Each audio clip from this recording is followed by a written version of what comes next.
Welcome back to Season 4 of Comic Book Nation, your one-stop spot for all things geek culture. I'm your host, Kofi Outlaw, and I'm back in the studio, but all alone this week. Apparently, I forgot the memo that we weren't going to be meeting in the studio this week, or maybe it's just my continued hope in dark times to actually do like a real show in a real studio again. But that's a good theme for this week because new hope in dark times. We're not a real show. Not taking hugs, man. If I've learned anything this week, you got to be ready to hold it down for years at a time on your own in a cave someplace, somewhere on a sand planet. So we are going to be talking about the new Star Wars series, Obi-Wan, today. We are also going to be getting into Stranger Things 4. It's also a big content-heavy Memorial Day weekend. I think we've gotten to see, or at least I have gotten to see Top Gun, so I have thoughts on that I'm going to share. We have a new wrestling pay-per-view event that Matt's going to break down for us at the end of the show. We have new comics, and like I said, we have some big things happening on the TV screen. But up first, we got to visit some news and break out some things. So my co-hosts Matthew Aguilar and Janelle Wheeler are with me, and let's get to it. Matt, let's talk about Blue Beetle.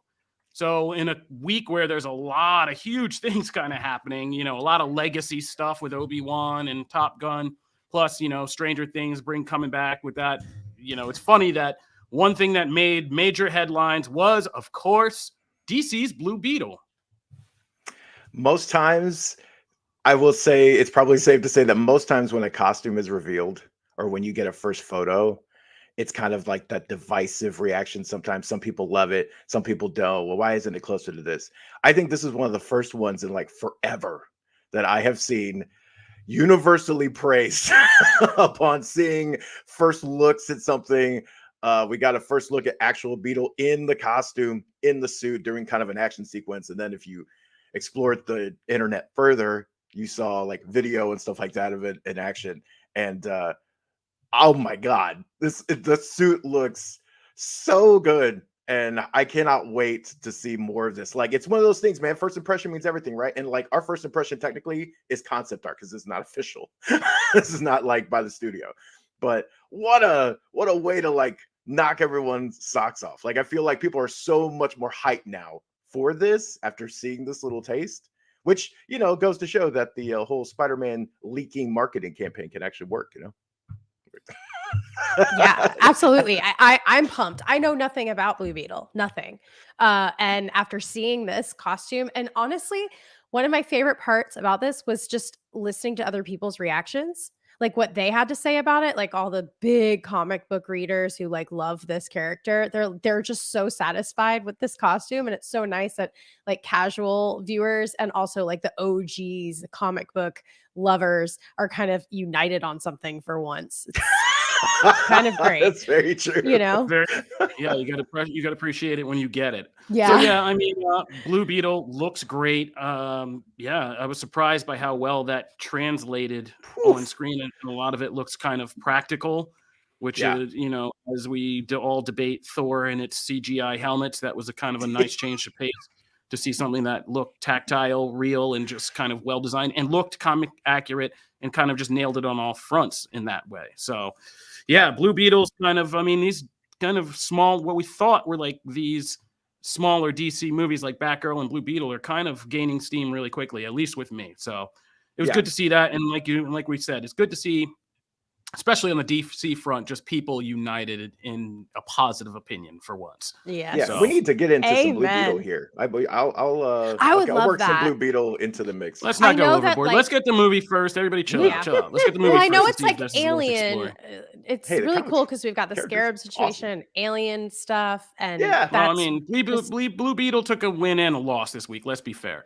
Like, the costume was a hit, but we found out Jason Sudeikis isn't really in it, and everybody wanted him to be our Ted Kord or something. So that was kind of a loss. So, that's a loss in as much as Mephisto wasn't in WandaVision is a loss. I don't like bank on theories. Okay. I don't imagine big things happening and then I'm disappointed when they don't. That's just like, I'm sorry. I'm not taking that as a loss. No, but some people were really kind of hoping for that. That's great. I would definitely hope for Jason Sudeikis. And I hope for $10 million to fall out of the sky, but I'm not going to blame everybody. Now you're just being cynical, so we're going to move on. Being realistic. Your hopes are not everybody's hopes, thank God. So moving right along to something we can maybe agree with, because somehow we turned that into a debate. Miss Marvel reaction. So people were asking in the comments. Yes, some of us have seen Miss Marvel. I've seen it. Matt has seen it. The first 2 episodes. The reactions are out, and I put mine out on Twitter. I was the biggest skeptic in the comic book office about Miss Marvel. I did not see anything in the trailers that really spoke to me or made me feel like this series was going to have that Marvel appeal for me. I mean, I'm behind Marvel YA. I love Runaways. I loved Cloak and Dagger. Yes. I'm not against Marvel YA. So, but I didn't think, like, I just couldn't feel it. Like, the powers change and all that stuff with Kamala Khan. It was a little, I was a little trepidatious, to say the least, to use a big word. But yeah, I had to eat crow, and I never feel bad about eating crow. Like, I'm not like the rest of like 98% of social media and the internet these days. If I'm wrong, I'll tell you I'm wrong, and I'll be glad. And because, I mean, this is why it's great being I'm never disappointed and only pleasantly surprised. So Miss Marvel is another case of that, because yeah, it was really good. I can't get into a deep review yet, but I think my reaction is that this, even I, who have been critical of Phase 4 a lot, have said that Marvel's still killing it when it comes to introducing new characters, and they kill it here. Kamala Khan is really charming. Imani, I don't want to butcher her name because I don't have it in front of me, but this is a newcomer actress, Iman Vellani. Vellani, yes, Iman Vellani. And I mean, she anchors this show. She kills it as a breakout performer. She has like the charm and just the likability to make you really kind of believe this version of Kamala, who's a super fangirl, almost like Scott Pilgrim-ish. And all of that effect really works. That I don't even like Scott Pilgrim. I was the biggest, please get this out of my face, when everybody was like falling over themselves and, you know, stroking each other about this. But no, like, I'm not a Scott Pilgrim fan, but this does that in a much better way, while creating a real world and culture, like, of Muslim culture, Muslim American teenager, and what world she occupies, in a very distinct, respectful, and fun and entertaining and even eye-opening kind of way. I don't think we're going to ever see a Middle Eastern or Muslim character kind of give this much access to their lives in a way that will be engaging to this big of a mainstream audience. And Marvel nails that part of it. And then when you get into the superpowers and the superhero part, yeah, like I said, Iman is very good and so charming as this fangirl trying to embody a real superhero that it's awesome. So yeah, Miss Marvel, my biggest pleasant surprise since Hawkeye. So that's me. That's awesome. Quick question. Are they going to be releasing it the way that you guys saw it, with 2 episodes? I don't think so. Okay. I haven't heard about a 2-episode Do you think premiere.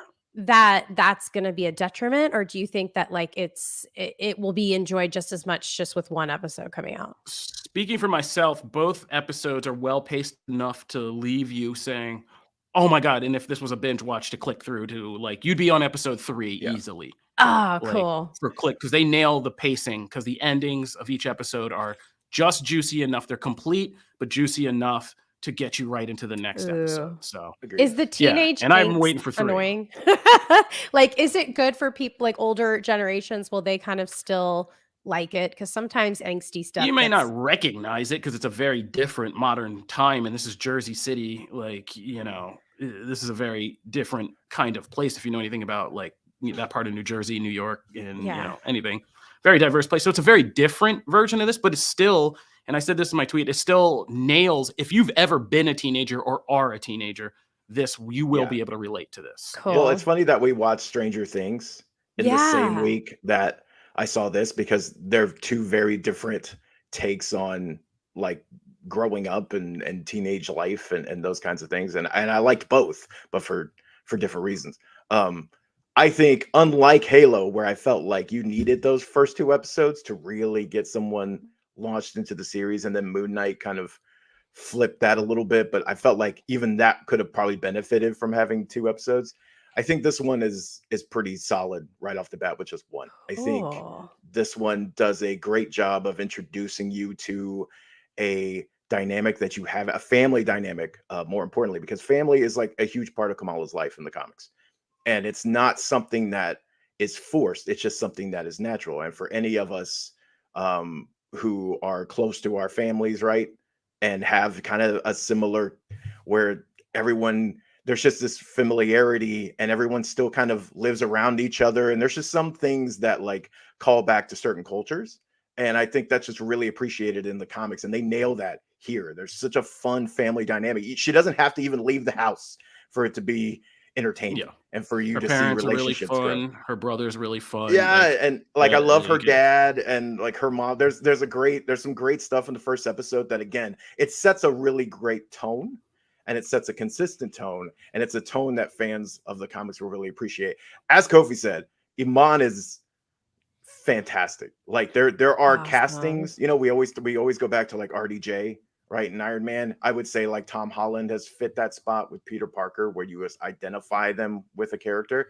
She is like the character stepped out of the books. She's so charming and fun, and there's just like little beats that are funny because not necessarily because like, oh, they're trying to be funny, but they're funny just because of her natural timing and charisma. Her expressions, mannerisms, and she has a lot of wit and timing. Like, yeah, it's so good. Also, if you're not sold, I always love I mean, everyone knows coming in that Kamala is a huge, giant Captain Marvel fan. That's part of her character. And they build that in, they address it pretty much right off the bat, but they build that into kind of the intro sequence so well. I can't wait for like fans to see that. And you know, I just love they just went all in on that. And as far as Kofi said, like I kind of approach now, I feel like Moon Knight changed a little bit of how I approach an MCU thing now. So as before, where I would kind of come in with a comic critical eye and go, okay, well, I wonder why they changed that, or I wonder why they did this. I tend to now accept some changes as like, okay, this is their take, and I'm going to try and kind of accept it for what it is, and kind of separate it a little bit from what the comics did.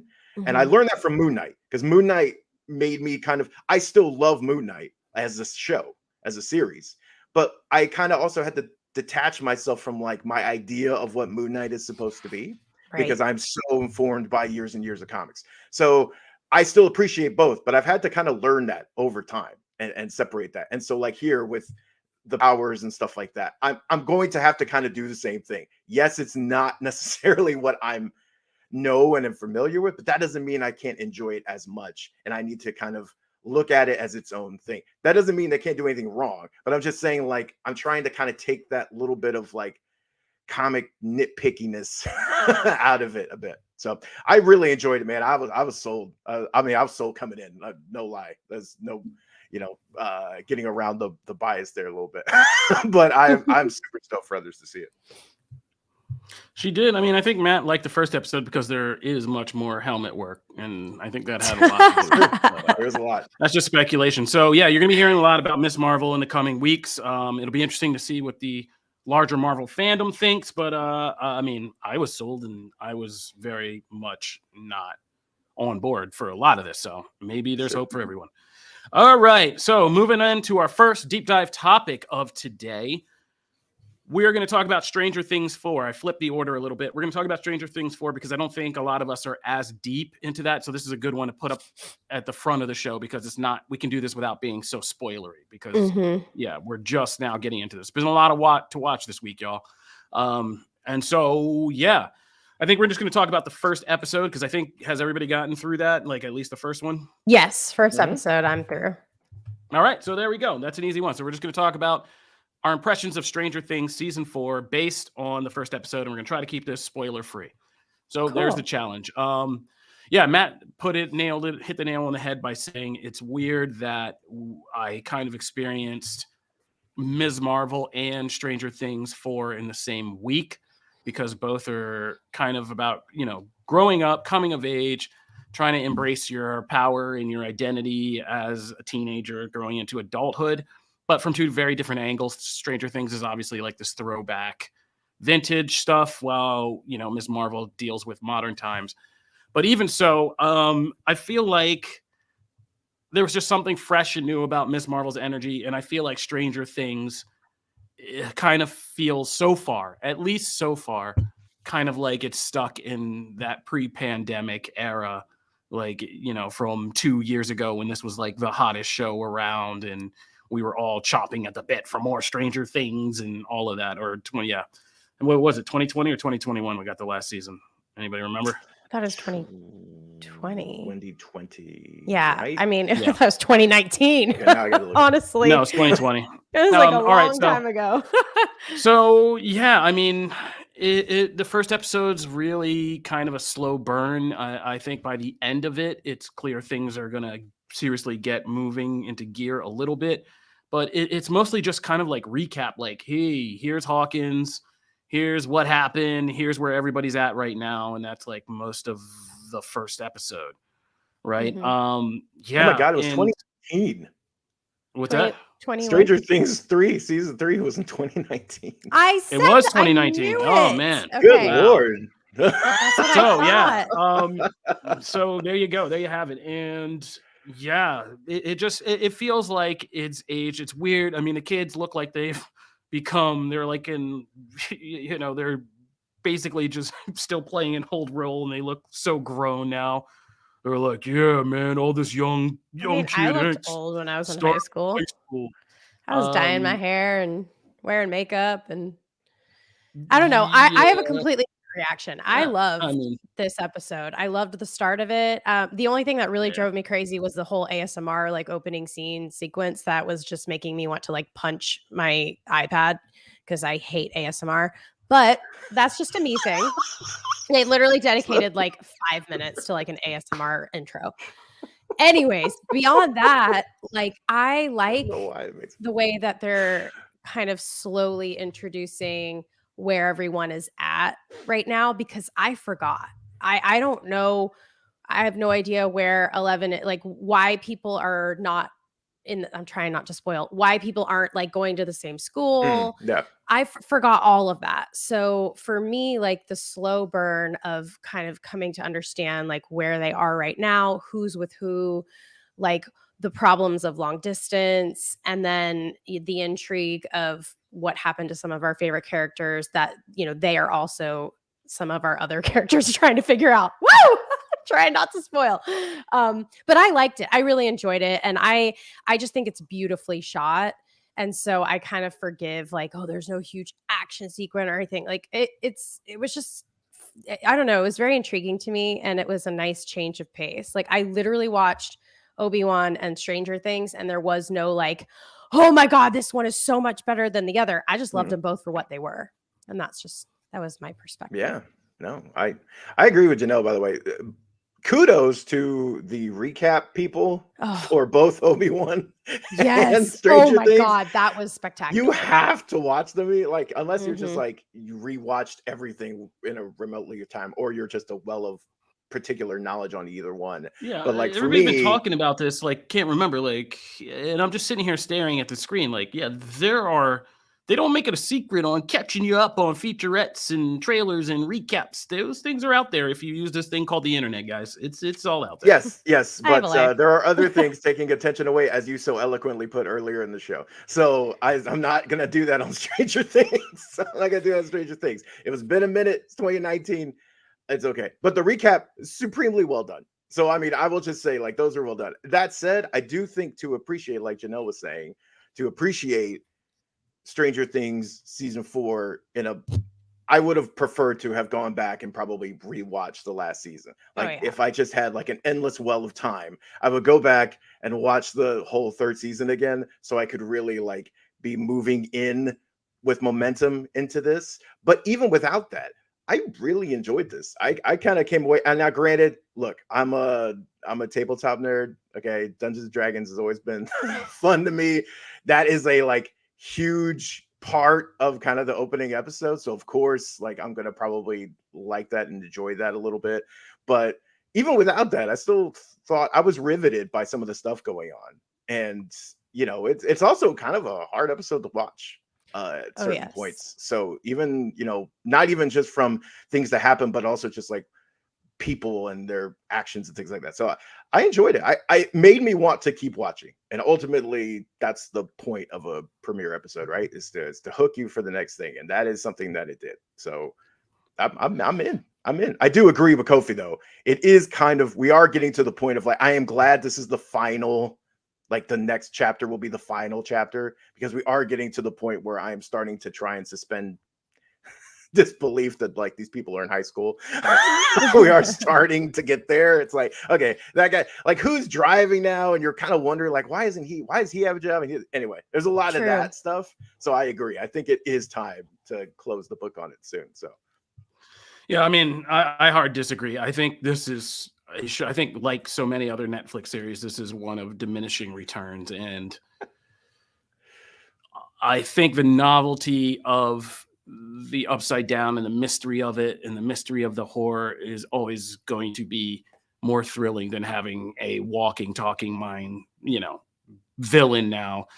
I think it is a game of diminishing returns, but I'm not going to fight. I'm not dying on this hill because I know people are going to go Stranger Things nuts for the brief period of time before everybody forgets it again. So I'm just going to ride that wave out. Binge too. Like I was going to ask you, how do you guys feel about them releasing all the episodes? Because for me, I don't pay attention as much. Like if they put them all out, I just kind of throw it on my iPad and I do laundry. But if it's week to week, then I actually sit down and watch.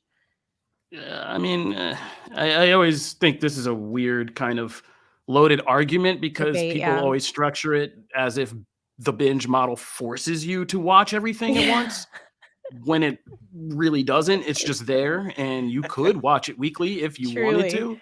There's really nothing pulling you to binge it. So, yeah, I mean, I think that said, I was a defender of binge. I think weekly, for discussion and hype and the real measurement of success these days, which is of course social media buzz for all that's worth, is you can only achieve that really, unless your show is super strong, you can only achieve that for weekly releases. So it's harder to sustain the buzz, but because it comes and goes. But we'll see. We will see. All right, I think we're going to take a break, and then when we come back, we are going to talk about Obi-Wan Kenobi, the first 2 episodes, some of the things we heard at Star Wars Celebration so far, and then we have some personal selections we're going to get to, new comics, and a preview of the next big pay-per-view event in wrestling. Stay tuned for all of that.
Welcome back to Comicbook Nation, your one-stop shop for all things geek culture and the official podcast of Comicbook.com.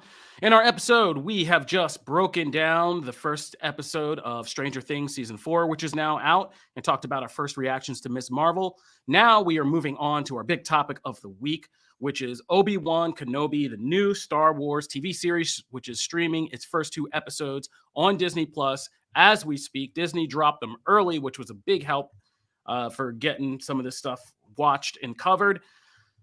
Obi-Wan is now out. I did the review for comicbook.com on this, and basically my take was that it's a mixed bag for me. I think that the first part of this first episode and most of the first episode is exactly what I signed up for, which is this kind of bridge story between the Alec Guinness era of A New Hope and that Obi-Wan Kenobi who finally emerges and can allow some hope in his heart and get Luke started on this journey he's been waiting to put him on. And, the Ewan McGregor Obi-Wan from Revenge of the Sith, who had his duel with Anakin and then, has to take the hard loss of knowing the Jedi have fallen and going into hiding and watching Luke. And so this was supposed to be kind of like, and even showrunner Deborah Chow said it, like a Logan style show about, a hero whose latter years aren't happy. It's not a better world. Like but he's trying to kind of keep the faith and help some kid and do all that. And you get the parallels, right? And while that was going on, I was really entertained because I could watch Ewan McGregor in a pile of sand for hours doing stuff and be just as happy. And that was great. And there's a scene, and we are going to get into kind of spoilers for this show, but we'll try to keep them mild because I know people are still seeing it on the live stream. But there's a scene that's in the trailers about, that involves Inquisitors and Uncle Owen, Joel Edgerton, in a marketplace, and, the Inquisitors hunting Jedi. And that stuff, as you can see on the screen as we're talking, is really intense and really awesome and was kind of the promise of what this series put forth. That said, now how to do this without spoiling too much. There is an emerging pattern in these Star Wars TV shows now, since Book of Boba Fett, especially, where there is a kind of bait and switch where we sign up for a show titled after one character, but we begin to spend a lot more time or significant time following one or different sets of characters. And Obi-Wan is no different. I think people should be prepared for that. I think people should be prepared that there is a kind of point of view shift and is necessary to bring the larger story and get it going. But it was a little, it threw me at first. And then I was just like, okay, but I'm a lover of Star Wars lore. But by the end of the second episode, I was just kind of like, I don't know if this is exactly what I signed up for. There's some things that happen within continuity, like a character death. That's such a weird turn of continuity. And I think I left the second episode feeling kind of uncertain. Like I'm uncertain about this. The end of episode 2 really does stuff again to get you into this in a heavy way. They start getting things in gear by the end of episode 2 to really make you sit up, take notice, and care. But yeah, I think the second episode was a little tedious for me. It was a little concerning about whether I was going to be able to kind of continue to have faith in this show like I did. And I think it's also a mixed bag in the cast. I think there's some great performances like Ewan McGregor. Like I said, him in the sand, just being solid and trying to deal with that is great. There are also some other performances in this show, even from major characters, that are less than great. And it is kind of problematic. There are several who are supposed to be like major supporting characters in this who don't feel like it's supporting very much.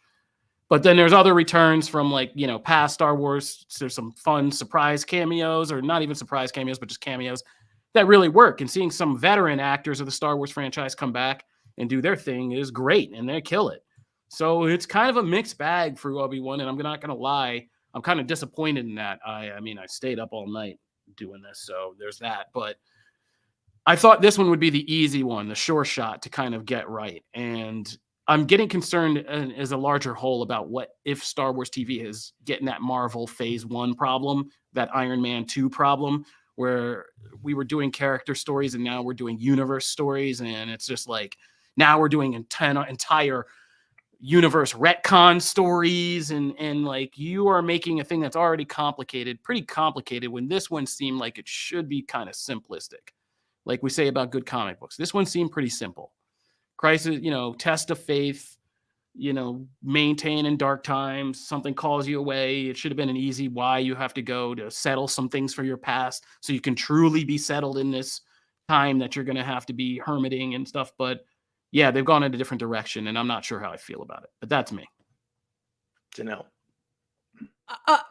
Gosh, I feel like my head's gonna explode because I don't see things until Kofi or someone kind of brings it into play. But now that I'm thinking about it, I think I was so caught up and in love with episode 1 that I just kind of forgave episode 2, and I'm hoping that episode 3 will kind of bring me back. But the recap was unbelievable, which what you said, Matt, that it immediately grabbed me. I was so sucked in. This is someone who's coming. I don't really like those Star Wars films very much. It's not that. It hit me in a different time in my life when I wasn't really into Star Wars. The recap was so well done that it made me go, holy smokes, I love this. And I want to go rewatch all these films. Made me love Padme and the whole thing. I was just kind of like, oh, dang, like this was quality content. And so going into the first episode, coming off of that recap, I was fired up. I was ready. And I love Ewan McGregor. He's one of my favorite actors of all time. So just seeing him makes me so happy. But I kind of, it is hard to see Obi-Wan not be a badass Jedi. Like that is very difficult for me. And I didn't really love seeing that. Like I wanted him to just be great. Like he still had it. And seeing him not like that actually kind of turned me off. Like it kind of frustrated me. And I don't know if I like this, like I'm going to get stronger or I'm going to get better. I'm going to go back to my Jedi way. I don't know if I like that format yet. I'm going to give it time. But the first episode was spectacular for me. Like I loved it. Episode 2, now that I think about it, you're right. It kind of, the sparkle dimmed a little bit for me. Yeah, I remember us having kind of, I don't remember if it was us specifically, but I remember there being a conversation about this kind of format with The Matrix when that came back, and everyone was so excited to see Neo just like light up people, and it was like, no, most of the movie he's trying to get that back, and so I can see why some people definitely be like, and I'm kind of mixed on it. I agree with both of you in a sense that like episode 2 was clearly not as strong as episode 1. I came away from episode 1 actually really excited because this was and everyone knows is watching the show, I was not hyped for Obi-Wan. I thought it looked fine. Like when it was first announced, I was like, well, okay, like do I need another Obi-Wan series? No. Or do I need an Obi-Wan series to explore that pocket? No. But it's Ewan McGregor. I like the character. Cool. Like I'll give it a shot. And then the trailer came out. I was like, oh, that's a good trailer. Like it was a good trailer. And so I was about here going into it. And then I watched the first episode and I was like, oh, I'm in. This is great because as we've seen with The Mandalorian, Boba Fett, and you can just say Star Wars in general. For me, I need something to balance out the, oh my God, I'm a Jedi, I doubt myself, blah, blah, blah, blah, blah. I need something else to kind of balance that out. And so in Mandalorian, right, like, Mando's having his conflicts and things like that, but you have Grogu. And then in Boba Fett, like you have like Fennec and you have all these other characters kind of balancing that out of his own journey, right? So here we get that. And I'm not going to go into spoilers, obviously, but we have that. And that's like a critical part of the story.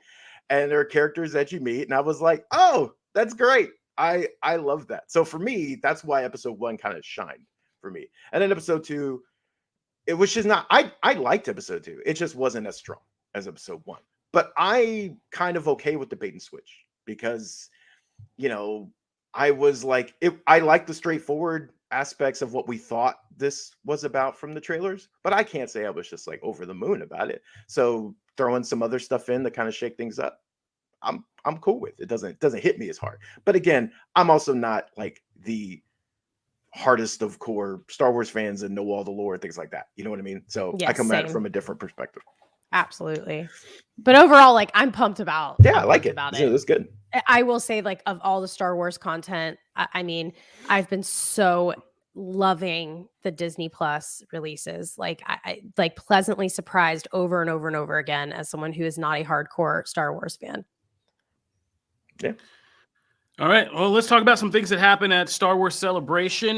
We got the first trailer for the Rogue One kind of tie-in series, Andor, which will follow Cassian Andor, Diego Luna, and tell more of his kind of backstory of how he became a rebel spy and, one of the best, but also kind of most morally compromised rebel spies that we kind of saw his culmination of his story in Rogue One. And, that was his motivation for going on that suicide mission because he needed all the dirt he had done to get here to be worth it. And so we're going to start to see that. We also learned that, there will be 12 episodes in this first season. And there will be 12 more episodes of a second season. And this will cover kind of an earlier part of Andor's life. And the second season will cover 4 years of his life, leading right up to the very beginning of Rogue One. And so it will come back and connect back. And so we're going to get like a full-on Cassian Andor saga in this whole thing, which is a funny choice for all the Star Wars characters to do. But, I mean, good for him. Because, I love Rogue One and Cassian Andor. And this trailer was one of the best trailers I think I've seen in Star Wars in a long time. Good trailer, it was just very kind of somber. And it really is a story about, I think, a deeper story about class and, what happens to different people as the Empire kind of rolls over. Like the politics. The politics of it all. And that's interesting to me because it is never a kind of black and white kind of day one, this yesterday and then today. It's not like an empire just rises. And I think I am right now favoring the kind of rise of the empire era of the Star Wars timeline, where you get like Solo and the Bad Batch and now Kenobi, because it gives you a deeper look and understanding of how an empire kind of rolls out over an entire galaxy, and slowly but surely does it, not with just pure evil, but that Sith kind of tricking people and deceiving people and making them believe this is good for you, and doing all these kind of games to kind of secure an empire is interesting to me. It's why I watch crap like Game of Thrones. So, I think that part of it will be very interesting, because Andor is going to go real ground level with that, to show within a population of people, who rolls over and is scared, who kind of sides with the Empire, and who begins to fight back and start what will become the rebellion. And so I'm looking forward to that. I think that's different for Star Wars, and it's going to be exciting. And there's espionage, so it's be cool. Yeah, I'm actually really glad that you kind of explained it to me, because I watched it right before we started the show, having no idea who Andor is or what it. Is that a place? Like I had no idea, and I will say, not knowing anything and then trying to cold watch this trailer, I had no idea if we were talking about a person, a place. Like I was still lost. So that's on me. I need to do my research and know what I'm watching, but you clarified it so well, and you actually built the hype so much more for me. I'm going to rewatch the trailer again. Got to give it up to Black Bantha, who said, interested to see which show will be the first to introduce Dr. Aphra. Yes, please. Yes. I actually know Dr. Which show is that going to be? Can't wait. I agree with Kofi as far as it was always kind of an odd choice. I love that movie, but I was just kind of really? Andor's going to be the one to get his own show? And then I think it was Damon in here who said he was at a 2 out of 10 before the trailer. And then the trailer hit and he was at a 10 out of 10 or a 9 out of 10. And I'm the same way. That's a great trailer. I don't know how I feel about the series when it hits and when I actually get to watch full episodes. But from just a reaction to a trailer, it got me far more interested than I was before. And I love that movie. So any characters from it, I'll follow, at least give it a shot. So I'm hyped. It's good. Looks good. All right. So now we know some Andor details. We got some Mandalorian season 3 details. It'll be back in February 2023.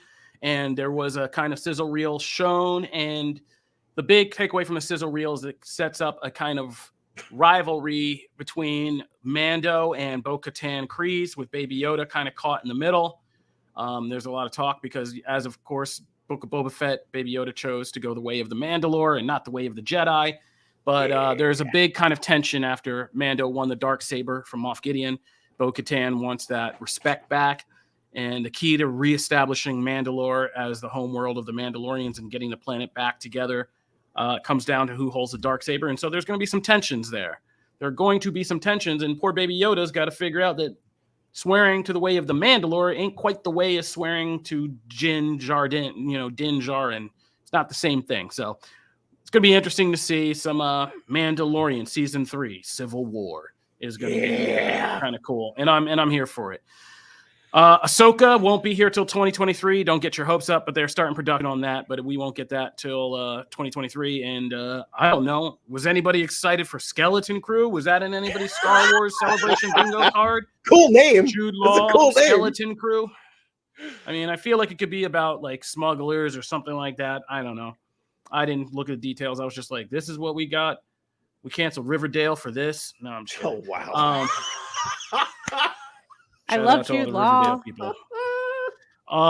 Yeah, so we got some modest updates from Celebration still going on. We're going to see what happens over the weekend, but this show is only on Friday, so that's all we got for Thursday for you. And that's Star Wars and Obi-Wan.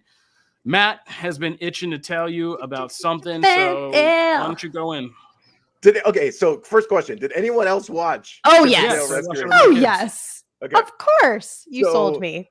Oh, my God. I feel like I probably did a disservice to everything else I watched after this. So I watched honestly this. It was so good. I had to watch it in a couple parts because like I was just trying to make times work for things.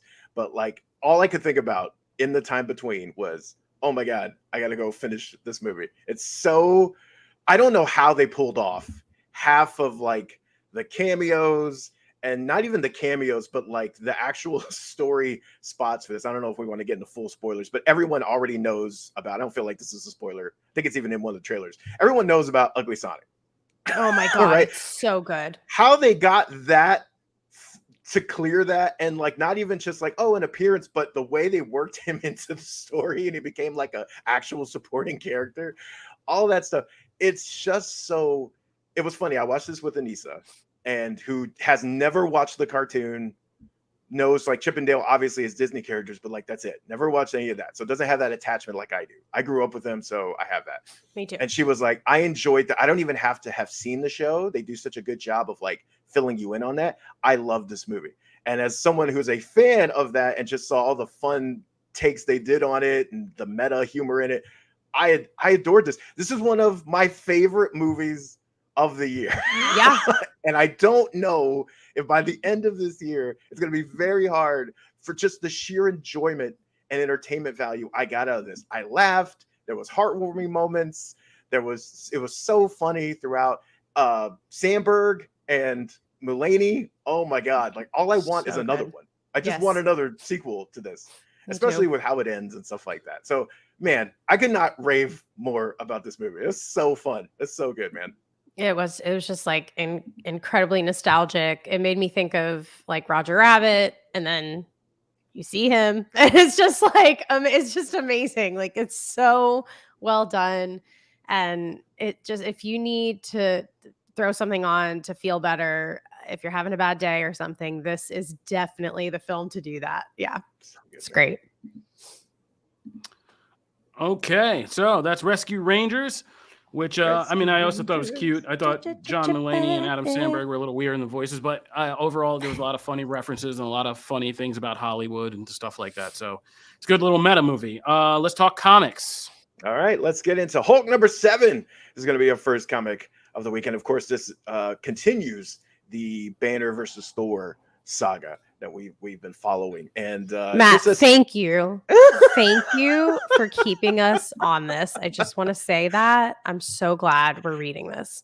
Yes, when you find a book that gets everyone so excited, like how are you not gonna, like that's got to be a thing we talk about because it's just so fun. And this one continues the sheer just ludicrousness of Tony Stark having, by the way, spoilers incoming for all these comics, Tony having a celestial Hulkbuster armor, and then the stuff like, Hulk's skin is melting at different parts of this from like the gamma radiation, and it's just there's gods in people's minds, and the hammer's possessed, and it's just so. If you laid all this out on a page, I don't know how you would go like, what the hell is this? Like, what?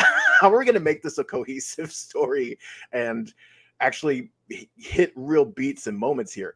And they do. It's incredibly impressive. And then we get to the end, and they've done such a good job at each of these of hooking you for that next issue and that big reveal. And like, yes, you can assume with Hulk stuff that like it's kind of like, symbiote stuff. Like, everyone's gonna get a symbiote. Well, this one you might assume like, oh, everyone's gonna become a Hulk. But I thought they did such a good job of working that into the plot that I didn't actually, when it hit, I didn't notice it. I was like, oh, I was just as thrilled as I would have been at the beginning of the issue if I'd assumed stuff. So I love this for just how fun and bombastic it is. This is what these kind of events should be, like these kind of A versus X things and that kind of nature. It should be like this. And so this is for me, a blueprint for kind of moving forward for how these kinds of stories should go. So I know Judgment Day's coming. So hopefully, that can be as fun as this, not even as fun, but just as compelling, because I think this does a really good job. But what you guys think? Yeah, I'm just like so happy to be like learning different sides of the Hulk and Thor, because I don't have that base background in comics, like reading their stories. Like, of course, I'm going to read Doctor Strange comics, and we do read a lot of Spider-Man and different. It's just really nice to have these characters that I know so well from the MCU, and I think I have this grasp on them, and I know all these details, and then I'm now getting it in comics, and it just feels so good and refreshing to see them in comics and like doing their own thing separate from all of the Avengers, sort of. And this is just really, really crazy to look at. Like, I feel that this would be so good in book form because we're reading it digitally, but like to hold it in your hands and be able to see the layout on the page, like I feel like that would just be like, oh, spectacular, because it's so detailed. I think I'm starting to kind of realize my favorite styles of art is like the super detailed, punchy colors, like, and that's really fun for me because diversifying what we read like helps me kind of figure out what I like. And so this is definitely something that I am loving. That's awesome. Yeah. Kobe? I think, I've said it from the beginning. I mean, there's no shortage of love here for Donny Cates. We followed his entire kind of ladder Venom run and King in Black and all that stuff. And I mean, just like Venom Beyond and stories like that. And so, he can just play with things that people try to save up. And it's just kind of crazy that we went from a story where we went to a planet where everybody was Hulks to him doubling back down and just creating yet another hero into a Hulk, but still pulls it off in a way that feels really well earned and exciting for, the next issue, like you said. So, if you can go back to the same, you can do whatever you want when you write, as long as you can execute, which is something in the comments I was talking about with, Obi-Wan and whatnot. But, you can do whatever you want. And when you're writing a story, as long as you can execute it, and Donny Cates can execute it, no matter how crazy it is, no matter how many times it repeats himself or, uses the same ideas, and he can make them fun and fresh. Also because he gets the characters, like he gets Stark, and you feel like this is a fight between Thor, Stark and Hulk on a just cranked up to a crazy level because it's in space and mad, and Hulk is going to a point where everybody's kind of maxing out powers in a point we've never seen before. It's all over the top with celestial fire and gamma explosions, like you said. But it's still grounded in character work that feels very much like Hulk, Thor, and Iron Man that we know and love. And there's just funny lines in there, and kind of the mechanics of these battles are just crazy. Like you said, the exploding gamma bomb as a solution as Hulk goes off so hard that he literally just creates another like an even bigger gamma event is nuts. Great addition to the Hulk as a threat, like that he's a living bomb. And like you said, like everybody just said, like it's simplistic enough in its straightforward thing. It's Hulk versus Thor, but we've started layering in all these complications and crazy things, but it still works because, again, no matter how crazy it gets, the through line is very solid. The premise is simple enough to keep up with, and it works. So this is one of these Marvel kind of versus battle things can be so cheap and gimmicky, but this one has been just an exercise of great character and idea. So I'm all about it. Yeah, no, all hands on deck there. So that's a win. And then let's move into the second book. By the way, we did not do a poll this week. There was so much, and things we get too much content, crazy. guys. Yeah, we just didn't do a poll, but we'll do one next week. So moving into the next book, Batman Beyond the White Knight, number 3. No secret, another series that Matt is very hyped about. I adore this universe. Moving into issue 3. Sean Murphy's artwork, just my lord. I just love the aesthetic and just look of this universe. But also in this, we actually get, they've done so much with the joke, with not even the Joker, sorry, with Jack. They've done so much with this Jack in Bruce's head dynamic. And it's become, these things can just be a cheap way to fit a character into a book that they really aren't supposed to be in.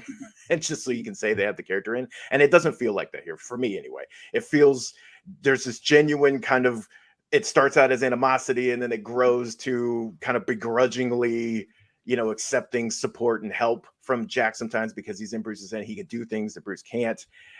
But with Harley Quinn in the mix, it just makes it all work. And finding out that they were married, and then now you have all this conflict because, of course, it's Bruce. So like Bruce has issues with family in general and relationships. So you have all this, and then you have Jack in his head, who is like, oh, you were married to the love of my life. Okay, that's a thing I have to process. And so his whole processing thing as this whole overarching story with the Beyond suit and Bruce trying to like come up with this suit that's not Batman, but is. And then you have all these side plots moving, like Barbara Gordon and the GCPD, and like the forming of a new Robin, which again, there's just so much stuff here, and it all works together, at least so far. It really feels like it's complementary pieces, and we're building to something fun. My only thing is always kind of like Terry is probably the least developed character in this series so far. But again, we're only a couple issues in. That will change. But I just would be like, I do want a little more focus on him at some point in time. But the Bruce stuff has just been so good that I don't care. It's just fun. So I love this series. I'm still loving this series. But what do you guys think? I mean, it's interesting as it becomes a bigger world. We started with such a simple white knight premise, and now it's becoming an ongoing serialized world with good character complications. But I think you're right about Terry McGinnis being the least interesting part of this in the Batman Beyond suit, which is ironic. But the other stuff has been built up so well that it is, if you're a fan who's been invested in these various chapters of the White Knight universe, like this is very entertaining. Like watching Bruce argue with Jack in his head while Harley Quinn is like, what is happening here? Like is in and of itself just an entertaining Batman story. And is probably the gold of this whole issue. Is in just how, and it highlights in a weird way how well Batman and Joker kind of know each other and, can push each other's buttons, and especially Jack pushing Bruce's buttons, which is hilarious. So, I mean, it all works like that. But the actual Batman Beyond of it all hasn't really kicked into gear yet. But I feel like we're headed that way. I mean, Batman's putting on a cool new suit. I mean, they're expanding on the idea as they do in White Knight. It's not just a Batman, Beyond redo. And I appreciate that. Yeah, I agree. I've said before, I'm a little burned out on Batman, and I do sometimes get a little lost between the different Batman storylines. I get kind of confused of where we are. Like, I could not for the life of me remember what happened before this, leading up to this at all. So I was a little lost at times. I'm thinking, when I see like Beyond the White Knight, for whatever reason, I'm thinking of when like the Knights of the Round Table type Batman that we were reading, whatever that was. Oh yeah, that one. Yeah, I remember. It's kind of, it's a lot. Knights of Steel. Yeah, thank you.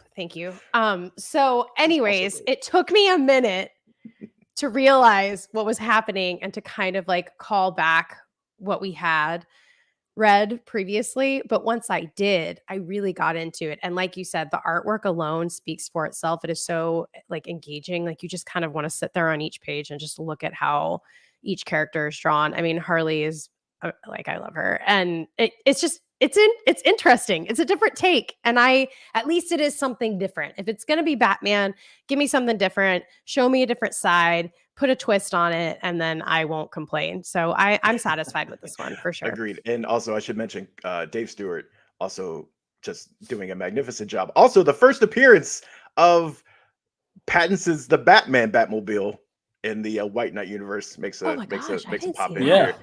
He got his big debut. Did we spin that out into an article? Because I was wondering about no, that. we're gonna do it from this video. Yeah. So there you go. So that's a big shout out. Real quick, just quick recommends for other stuff throughout the week. Moon Knight number 11.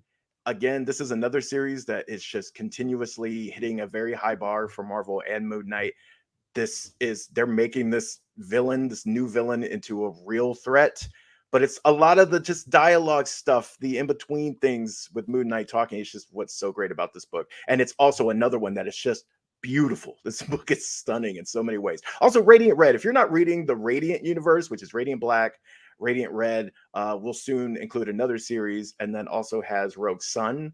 There's just this huge collection of great books. They're all awesome. They all take place in the same world. And Radiant Red is just such a fun kind of Ocean's 11 vibe to things, because they're doing this big heist and you're relating to the character because of why they're involved in it. And then it has these absurd, big, larger than life powers. Definitely recommend. So that would be comics. And I think we're moving into the last segment of the show, which is wrestling. We're going to do some, actually, not to steal your thunder, but we're going to do some mentions, and wrestling is one of them. I'm just going to get mine out of the way, and you can then take the floor and go full in. Cool. Good. So only thing I'm going to say is, we had Chris Killian on last week. He saw Top Gun early for us and went to the junket and met Tom Cruise and all that. I had a chance to see Top Gun early this week, an IMAX event. And guys, I'm going to go out here and say this because I rewatched the original Top Gun, which is still a classic, no doubt. But Tony Scott simply could not do with cameras in film what they can with Joseph Kosinski and Tom Cruise's, questionable hold on life, loving behind love, can do in a modern way with real F-18s and stuff. And so cinematically speaking, Top Gun Maverick is better than Top Gun. Like the plane sequences are crazier, looks better. I mean, nobody's gonna ever touch that soundtrack or that 80s, nostalgia feel. But it is also really good. And it's a really weirdly, and it was made before the pandemic, but it functions even better now as this kind of metaphor for Tom Cruise looking back at his career and realizing like he's getting older. And this is all kind of, he's in the last slope. And Top Gun is very heavy about making you realize like these icons in your life aren't going to be here forever. And, we probably don't even have that much longer with them left. And these times are changing and the old guard is fading. And there's some pretty heavy stuff about that in here, but see it in IMAX because just the filmmaking, Tom Cruise, I mean, nobody makes movies like this man. The aerial sequences are so thrilling, so well shot, and they are done in IMAX, and the feel of it, the look of it, the sound of it. Like this is screw all these Marvel movies. Like this is the thing that made me want to get in the theater and feel some magic. Like it's great. And they didn't mess with a lot of the soundtrack. So it's great. And there's a lot of beats that are the same. So why not? Top Gun. Good stuff. All right. My other thing is Star Trek Strange New Worlds. We have been criminally sleeping on Strange New Worlds in this podcast, only because there's been a lot going on with Halo. It came in with a lot of other stuff. But Star Trek Strange New Worlds is that noise. It is so good. It is the first real kind of full-on successor to original Star Trek, I think, since Next Generation. Not to crap on Deep Space Nine, Voyager, Enterprise, or any of that stuff, but this has that real sweet spot, like the original series, like Next Generation. Strange New Worlds is just the basic Star Trek formula done really well. The exploration, the sci-fi parables, the individual sci-fi episodes that challenge a crew of people to work together. The characters they have on this show, the classic ones, or just like M'Benga and the new Doctor Jess Bush as the two doctors. Like the whole cast, the ensemble's great. The sci-fi writing and just simply going back to the Star Trek foundation of these kind of isolated, sci-fi episodes that are also metaphors and parables about modern time or the times we're living in. All great. Check that thing out. Paramount Plus looks great. Cast great. Episodes are well done. Even if you don't have a background in it, you'll enjoy it. I did. I'm so glad you had me watch it. I don't know anything Star Trek. Yeah. You don't have to. This is the beginning. Like they're so great. And you could go into Discovery and time travel if you want, or you could just watch this and know that this is who the Enterprise was before, James T. Kirk took over. and this is where we're headed, like to, you know, Captain Kirk taking over one day. I mean, But like, yeah, it was literally a great first place to jump episode. on. So good. Yep. So yeah, you can jump on if you're a new Star Trek person, and this will make you like Star Trek. If you've been watching things like Foundation, The Expanse in recent years, this is a good time to switch over and see why people got into Star Trek. So, all right, that's it. Star Trek, Top Gun, all of this stuff you can find in the excellent Paramount Plus. Matt, take us into the world of wrestling. All right. So yeah, we have Double or Nothing from AEW coming this weekend. And so there's some this is actually a pretty loaded card for, I mean, just for any wrestling pay-per-view. So there are a lot of things that will probably come out of this. You can follow all of our coverage on the event, of course, right here on Comicbook.com. But we're going to start with Hangman Adam Page versus CM Punk, because obviously that is for the AEW World Championship. And the question has come up, is it time for AEW to put the title, or any title really, on CM Punk? This is one of the biggest acquisitions. Obviously, we all understand why, but you know, it was such a big return to wrestling after so many years. Came in with such fervor, sold a lot of stuff. So is it time? And for me, that answer is no, only because it was such a one of AEW's longest running storylines was to get Hangman to this point in being champion. And so it's still, to me, a little too early in that reign to then have Punk take over. Punk, I feel like, will undoubtedly become a champion in AEW at some point in time. I just don't think it's quite time to do that right now. I feel like that would maybe do a disservice to Hangman. But if we tell a story, like a bigger story later on with them, cool. I'm down for it. Also, there was some bad news that recent reports came out that Kenny Omega is not going to be there for the event. He is, of course, recovering from an injury, and some were hopeful that maybe he would either make an appearance or even, you know, make a return to the ring. That does not seem likely. From other reports, it seems like that is quite a bit of ways off. So it probably is not going to happen for the big New Japan Pro Wrestling crossover event, Forbidden Door, later on either. One of the biggest, I would say, one of the things I'm looking most forward to, and most people are, is the MJF versus Wardlow payoff match. We've been waiting for this for so long, 3 years. They've been telling this story, and finally the Enforcer has turned and rebelled on his tyrant boss, and now they're actually going to have a match one-on-one.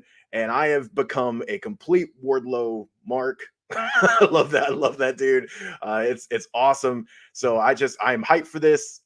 I don't know how long it's going to last, but it's going to be fun, and I can't wait for it. It'll be one of the biggest story points of the night. The other big thing would be House of Black has been a little disappointing for having such powerhouse members in it, and for being immediately like, oh, I can recognize them. They have a look. They have everything. They just haven't hit that next gear.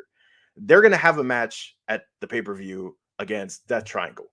And to me, they should like tear the house down. Like that should be a match we leave from here going like, oh, that's like one of their like trademark matches going forward. They should bring the house down. The talent is in there to do so. We'll see. You know, I don't know how, like, as far as story it's going to play out, but it should be great. Also, last thing but not least is Hookhausen, which is the amazing tag team of Hook, the biggest thing in AEW wrestling right now, and Danhausen, the most amazing thing in wrestling right now. And they're going to be a tag team, and it's going to be awesome. And I don't honestly even care about the like match itself or who wins. They're just going to be so entertaining. It's going to be great. So lots of stuff to look forward to. No rumors or anything of like big returns or a big debut or anything like that. We are also going to get the Owen Hart Foundation tournament winners in this. So we're going to have one for the men and the women's. Men's, it's looking like it's going to be Samoa Joe. And I'm blanking on who is going against him. Why am I blanking on that? It's Samoa Joe versus, oh my God, someone in the comments tell me. Why am I blanking on this? I can't remember who Samoa Joe is going against. And then on the women's side, it's going to be Britt Baker. Right now, it's going to be Britt Baker versus the winner of tonight's match. And that is between Chris Statlander and Ruby Soho. I would guess that it would be Soho would probably win this and then take the win because I just think like they haven't used her enough, and this is a good way to kind of move her back into the spotlight, and Statlander will get her time at some other point. But yeah, that's thank you, Adam Cole versus Joe. Thank you. So yes, I was like, I don't know why I was blanking on that. I think Cole will take that because Joe is already the ROH champion. So it kind of, if you're going to push Adam Cole in a direction of not the title, but you want him to like have some momentum, I think this is a good way to do that. So there you go. So that would be my picks. But of course, you can check all of our coverage right here on comicbook.com throughout Sunday night. That's wrestling. This is what happens when we let you out without Connor.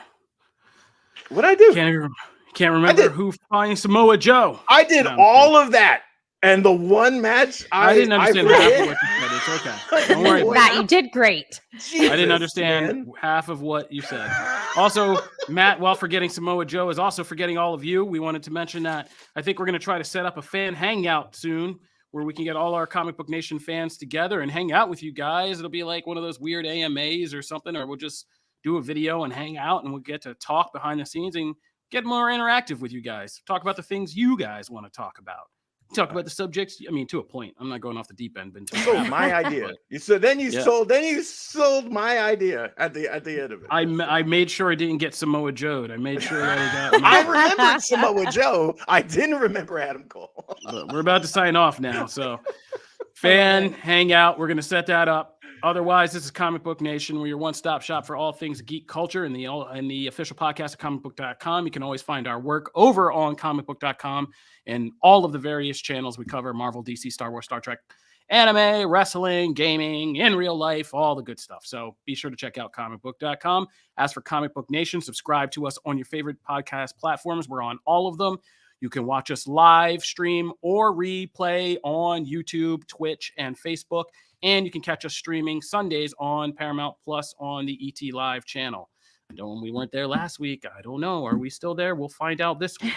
Stay tuned. So if not, I guess we can stop plugging that. All right. So if we see you guys next week, this is Comic Book Nation, and we'll be back. Peace.